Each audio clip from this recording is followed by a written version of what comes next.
Hey, salut toi, comment tu vas? Pas ouf à cause du Covid? Eh bien, tu sais quoi? J'ai quelque chose qui pourrait t'occuper. Et si on faisait de la broderie? Oui, je sais, dit comme ça a pas l'air ouf. Mais crois-moi, tu pourrais impressionner tes amis. Tu pourrais faire des logos de One Piece, ou Naruto, ou l'Attaque des Titans. Tout doux, tout doux, tout doux. Avant de courir, il faut apprendre à marcher. Oui, désolée pour les expressions de mamie, c'est peut-être pour ça que j'aime tant la broderie. Pour bien commencer la broderie, il faut s'équiper.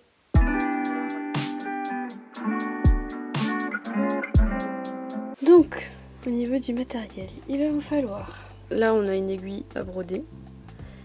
Et je vais vous comparer avec une aiguille normale. Hop. Vous voyez, le chat est beaucoup plus petit. C'est pour ça que il y a des aiguilles spéciales pour la broderie. Pour que le fil passe plus facilement dans le chat. Le chat, c'est le petit trou, comme vous pouvez voir dans l'aiguille. Bien évidemment, pour broder, il va vous falloir du fil.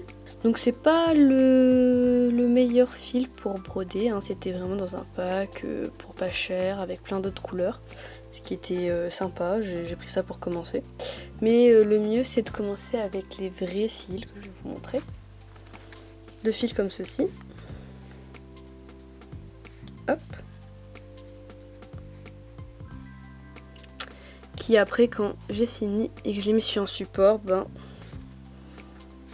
Hop. Là, je l'ai mis sur un bouchon. Vous pouvez aussi le mettre sur du PQ. Quand vous ouvrez, parce que voilà, ça glisse. Bon, là, je vais pas trop le faire, mais ça glisse. Et comme après, bah, vous pouvez pas le remettre dedans, c'est trop compliqué. Il faut bien le caser quelque part. Et moi, j'ai trouvé ça comme technique pour pas perdre mon fil. Et là, j'ai une petite poche où j'ai plein de couleurs de fil dedans. Donc il va falloir une feuille blanche pour votre motif. Il va vous falloir un crayon à papier, tout à fait basique. Et après, si jamais c'est trop fin, bah, vous pouvez prendre un stylo noir. Ou dans ce cas-là, si vous avez un feutre noir à la rigueur pour faire les contours. Repasser une fois que vous aurez fait le motif. Ensuite, pour faire tenir votre motif sur le tissu en question, il va vous falloir quelque chose qu'on appelle des épingles en tête. Donc en fait, c'est pas comme les épingles normales où il y a un trou, mais il va avoir une petite boule en haut. Donc c'est bien d'en avoir plusieurs. 4, ce serait bien. Ou si vous n'en avez pas, si vous avez acheté des aiguilles à broder spéciales voilà, pour le chat, que ce soit plus simple, vous prenez les autres aiguilles dans le pack pour pouvoir les utiliser comme un peu des épingles pour faire tenir votre motif. Donc maintenant, je vais parler du support pour faire tenir le tissu. Donc en général, en broderie, on utilise des tambours à broder. Donc il y a différentes tailles. Hop, là, on a un petit, je dirais un petit moyen, et il y a un plus grand avec. Hop, voilà. Ça, c'est des bonnes tailles. Pour débuter, moi je vous dis la meilleure taille ce serait celle-là, un moyen, parce qu'en général c'est celui que j'ai utilisé pour faire le motif de la prochaine vidéo. Voilà, vous avez tous les motifs qui rentrent dedans. Celui-là, c'est bien quand vous avez des petits motifs, des petites finitions, mais dès que vous avez un logo un peu plus moyen ou qui dépasse un peu trop, faut soit redimensionner, il sera plus petit que prévu. Et ça peut être embêtant. Donc celui-là, je trouve qu'il est pas mal. Après, si vous savez d'avance que vous allez faire des grands motifs, c'est vrai qu'un grand est pas mal. Je ne l'ai pas encore utilisé, à vrai dire.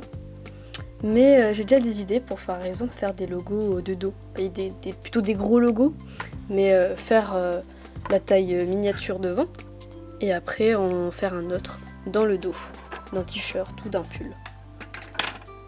Pour ceux qui n'auraient pas de tambour à broder, je vais vous expliquer une petite technique avec les moyens du bord pour pouvoir le faire. Il va vous falloir des livres et une pince. Après, ce qu'il faudrait, c'est que si vous n'avez pas assez de livres, il faudrait quand même avoir un poids pour maintenir le tissu par-dessus. Et sinon, c'est tout. Pour finir, au niveau du matériel essentiel, ce serait super top. Pour quand on a fini de broder le logo, en fait, pour retirer le papier, il vous faudrait en fait un vaporisateur à eau. Là, c'était du parfum avant, je l'ai vidé et j'ai remis de l'eau dedans J'aurai l'occasion de vous montrer cette technique dans une prochaine vidéo pour vous montrer comment retirer le modèle une fois qu'on a fini avec de l'eau. Et du coup, ce qui serait génial, parce que souvent dans des logos il y a des petits détails qui sont embêtants, c'est d'avoir une pince à épiler. Je comprends que pas tout le monde en a, donc peut-être vous servir de vos aiguilles pour retirer les petits bouts qui vous embêtent. Mais c'est vrai que ça m'a beaucoup aidé pour retirer les modèles une fois finis, surtout quand ils sont mouillés. Voilà.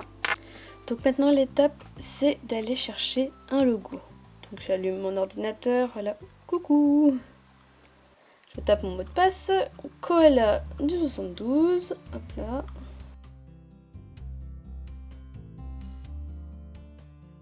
Elle est entrée. Alors là, on va augmenter la luminosité pour bien faire ressortir notre dessin. Vous allez comprendre dans un instant. Alors pas trop fort pour ne pas non plus se tuer les yeux. Là, j'ouvre une page internet pour aller chercher mon motif. J'étais sur convertisseur YouTube. J'ai besoin de petits sons comme ça. Hop.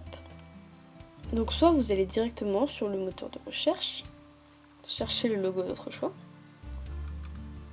Logo One Piece. En PNG c'est sympa. Vous êtes sûr de ne pas avoir un fond bizarre, noir, voilà, qui peut être chiant, vous faire perdre de l'encre si vous l'imprimez.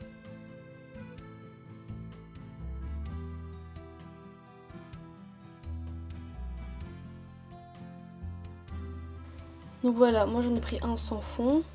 Et puis je me suis dit j'allais quand même faire un tour sur Pinterest parce que je me souviens que de tête j'avais vu un logo One Piece qui m'intéressait beaucoup. C'est marrant parce que je me connecte sur Pinterest et je tombe sur un dinosaure brodé.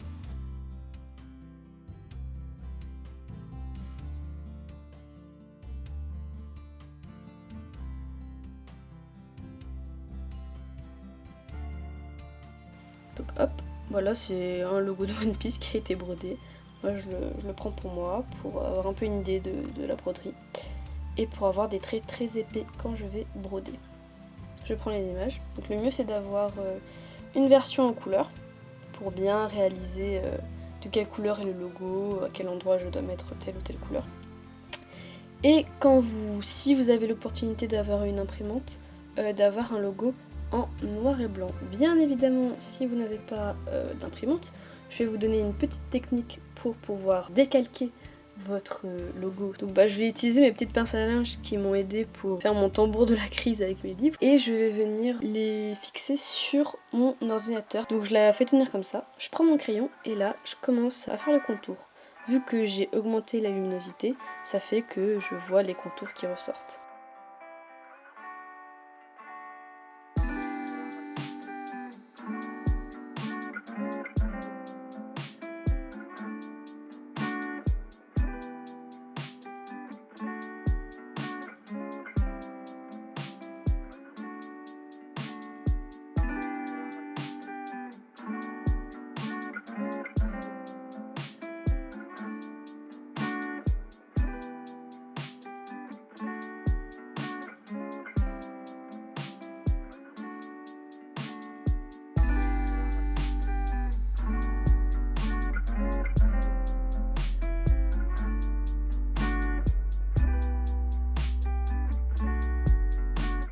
Donc une fois que c'est fini, je prends mon feutre pour pouvoir repasser dessus pour bien faire ressortir les contours.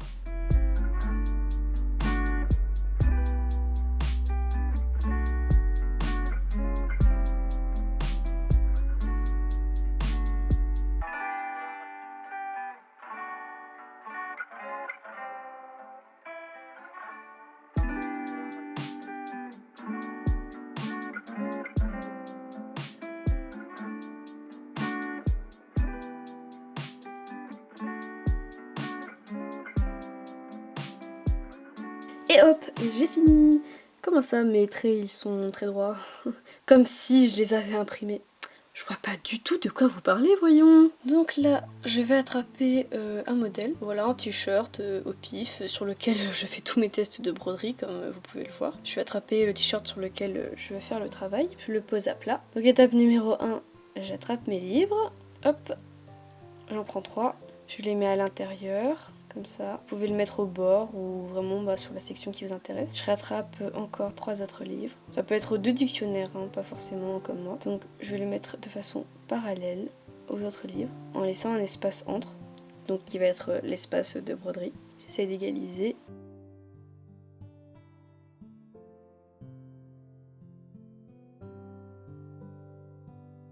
Donc maintenant je vais prendre des passes à linge. J'ai dit qu'il en fallait tout à l'heure, mais j'ai pas précisé le nombre.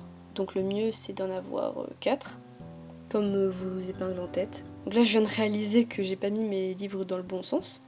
Parce que pour les mettre, ce qu'il faut faire c'est que le côté de l'ouverture, en fait là où il y a les pages, soit vers l'endroit où le côté où on veut broder. Là comme ça je soulève un peu le haut de la couverture, première de couverture. Et je viens mettre ma pince pour faire tenir le t-shirt. Voilà. J'essaye de tirer dessus pour pas qu'il y ait de faux plis, de trucs bizarres. Ensuite je rouvre en bas. Là c'est un peu le moment embêtant parce que c'est déjà épinglé de l'autre côté, ça retire dessus. Donc faut faire attention, faut être délicat. Je vais mettre ma dernière pince. Et là pour que tout tienne, il faut mettre des poids par-dessus. Voilà. Donc moi j'ai une belle boîte de cartes Pokémon pleine. Et de l'autre côté, je décide de mettre ma Switch dans sa pochette pour que ça soit un certain poids.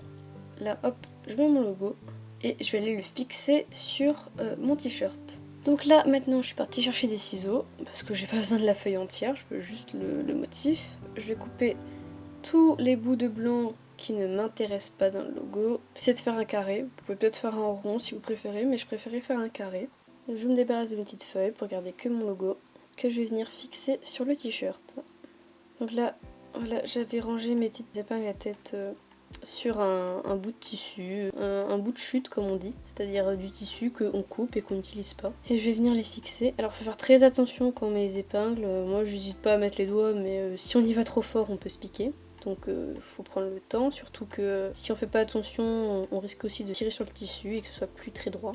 Alors je vous accorde, c'est pas la technique pour avoir des vêtements le plus tirés possible, mais ça reste accessible à tout le monde qui n'aurait pas forcément envie d'acheter un tambour, parce que ça demande d'aller dans un magasin particulier, on n'en a pas tous dans notre région. Pour ceux qui ne pourraient pas acheter de tambour, c'est une technique qui dépanne.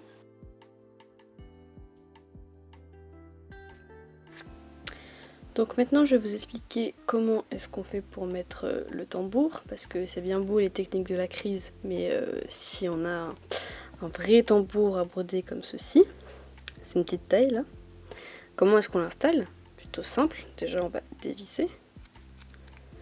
Voilà, le principe d'une vis, c'est pour être vissé et dévissé, hein, merci. On attrape notre petit cercle, donc entier, et celui avec la vis. Je vais attraper mon t-shirt, voilà, j'ai commencé à faire un motif d'abeille, justement, qui est le logo de la chaîne.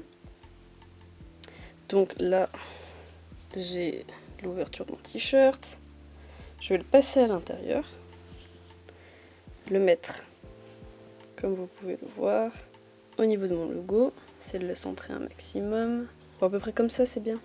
Donc là, attraper mon cercle, hop.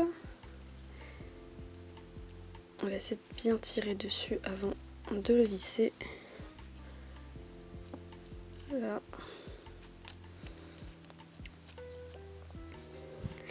Et je revisse pour fermer. Donc il faut sortir une certaine résistance, après c'est bon. C'est de bien le replacer. Voilà. C'est de faire égaliser le vêtement. Et hop.